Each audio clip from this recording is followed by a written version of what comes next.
Welcome to Pax Europiana here from Montenegro. I would like to talk about the EU debt deal, which is so important now. I've published actually in German, in Austria, also in Austrian newspaper Kurier. On the 13th of March, I have published an article that we need a 1.5 trillion debt deal from the European Union called for peace and unity, and I would add now victory. This is a very important new EU debt deal, double the size of COVID, because it's also a much more important global crisis, and we need the money to soften the blows of the Russian hammer blows against Ukraine and against our economic system and against freedom itself. And for this we need money. It's a no-brainer. I call again for Mr. Lindner to resign because he is blocking the whole thing. And the Germans are doing now 200 billion alone, and everybody else is what doesn't have the capacities of the Germans, obviously, is in a big crisis. And this is absolutely wrong. It would be much better to do a common package.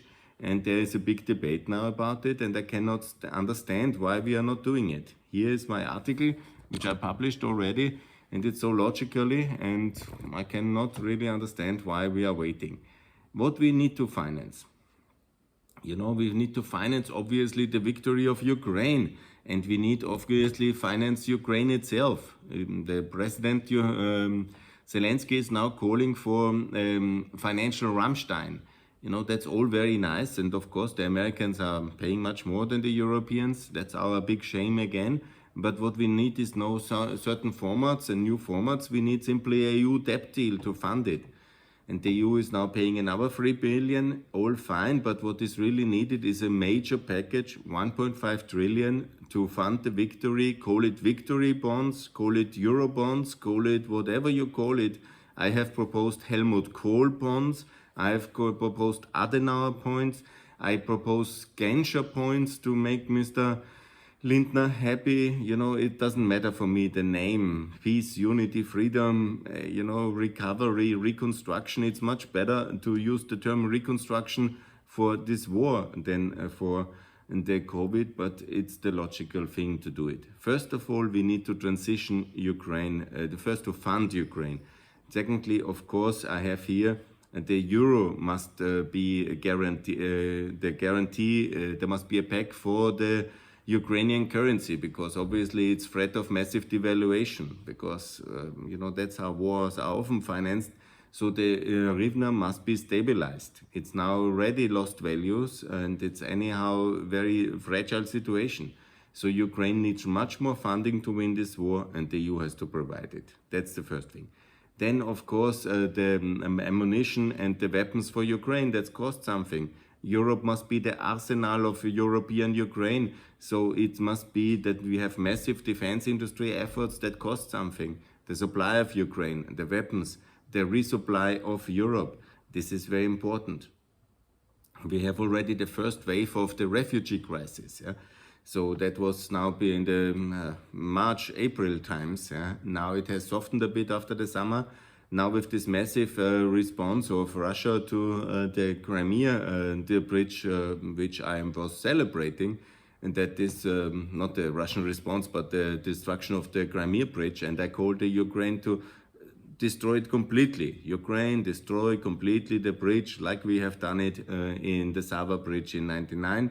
This is the best policy, to destroy that bridge fully, and also to build an air cover for Ukraine, which not the European shield, as now the Germans are proposing, only NATO shield. No, we should have a pan-European air cover. That costs something. Ukraine must be included. This costs something, and we should all pay that together. And please destroy the Kerch bridge. And of course, the consequences of the destruction of the Kerch bridge and of this response from Russia and the energy infrastructure. We are now in the middle of October, so we will have a major refugee wave of Ukraine again in the winter. So the cost for that must also be covered, and this must be also in the debt package. And the victory for bonds for victory bonds, let's call it for simplicity reasons like this. Then we have the costs of the huge energy shock. It's still not an energy embargo. I call for an energy embargo. We should have stopped. I called here in the public already a cut of Russian gas, oil and uranium, everything cut. We did most of it in oil, most of it in coal. We still import Russian gas. It's actually Russia which has limited the supplies. Now with this attack on Nord Stream 1 by Russia and with other measures they have undertaken. But it's the honest and serious and proud way is, and the smart way is to cut Russian gas forever and Russian uranium forever from our markets and pay for the transition together. It was a big mistake to allow the Eastern Europeans to continue Soviet nuclear power. We have European nuclear power. We have American nuclear power technology. Let's get Westinghouse or ADF in to transform the transition of the project. And let's not do Rosatom any deal in Hungary. All this Russian nuclear must be out. All Russian energy assets must be nationalized in Europe. And of course, we need to soften the blow of the cost for the consumers and the SMEs together. That's why we need a debt deal. That's much better than to raise the prices so enormously. It is to pay for the taxpayers, but via a European-wide debt deal. And then we need, of course, the energy infrastructure for independence in pan-European measures. So the Balkan energy infrastructure and, of course, the energy infrastructure in Ukraine. We must do it together, and that costs very much, and that we need to pay together. Then we have the cost of the reconstruction of Ukraine, somewhere alone between 300 billion and whatever, 500 billion. Different numbers are now floating around. We need to include that and fund that together. It's absolutely necessary. And then the costs of the EU integration of Ukraine. I say let's do it fast for 2029. That is the better way. And so let's do that, and let's do that together. It's very expensive. Even before the war, the costs were somehow estimated 250 billion to build up all the infrastructure institutions and everything which is required. So that's costing. So exactly the same is for the EU integration of the 6 Western Balkan states, minus Serbia obviously, because it needs to be isolated as Russian proxy, but Moldavia, Georgia, and of course all these countries, all 9, minus Serbia, all 8, should be in the European Union by 2029. That costs something, better we can pay it together. The transition of Ukraine to the euro, and similar like Montenegro where I'm at the moment, and Kosovo is 20 years ago, is very good to have these countries all in the euro, also Albania, Bosnia, North Macedonia, Moldova, Georgia. This is very good. And also Serbia should get this offer once they have recognized Kosovo. And by the way, also Ukraine recognized Kosovo, also Moldova, also Georgia. Let's all recognize Kosovo. And then the cost of the rearmament of the EU. We need an air defense shield, we need real weapons, and that all is very costly. And we need to do a navy would be good for Frontex. That's all very costly, so we need to do that together. And 1.5 billion is about 10% of the European GDP, and that's absolutely doable. Instead of doing it individually, we should do it together. So it reaches also more sense, it makes more unity, and that's very important. And we can do that. It's not overburdening Europe with debt, and it's actually relieving the debt of many. And by the way, I have made already years ago the proposal to Europeanize debt and also Europeanize state assets. It's much better than Italian state railway. It's a European railway.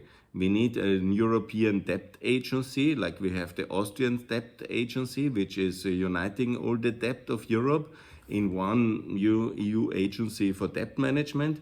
But inside the EIB, the European Investment Bank, we need to pool infrastructure companies of Europe, and the debts of the member states, which are over 60%, need to be offered the opportunity to trade land or assets, basically companies, infrastructure companies, mostly energy companies and also railway companies on the European level, and to relieve the states of the debts and transfer the debts and the assets to the European level. I think that's so logically. Yes, but the first most important is the common debt package, and it's the Hamiltonian moment all over again, but this time real.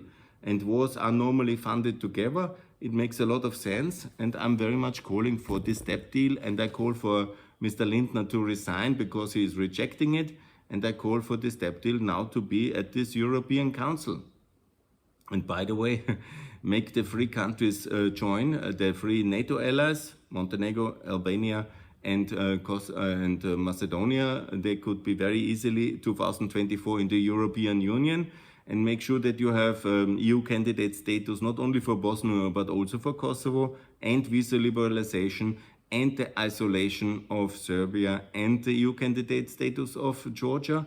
And that's the best way to do it, and to fund it together, and to do this all together, and to supply Ukraine not only with an air cover, a European air shield, and also to supply all the necessary Leopard tanks from Germany and the 13 countries which use them, to have the weapons for Ukraine to liberate the territory in this year which Russia has taken in that year. So at least Kherson, Mariupol, Zaporizhia, they must be liberated, and then we negotiate about Crimea and Eastern Donbass next year. Maybe to continue the war, or maybe have what I always say, NATO integration of Ukraine is the answer to all this, because by integrating Ukraine in the same way Western Germany was integrated, unfortunately without Crimea and without Donbass, we can stabilize and make peace.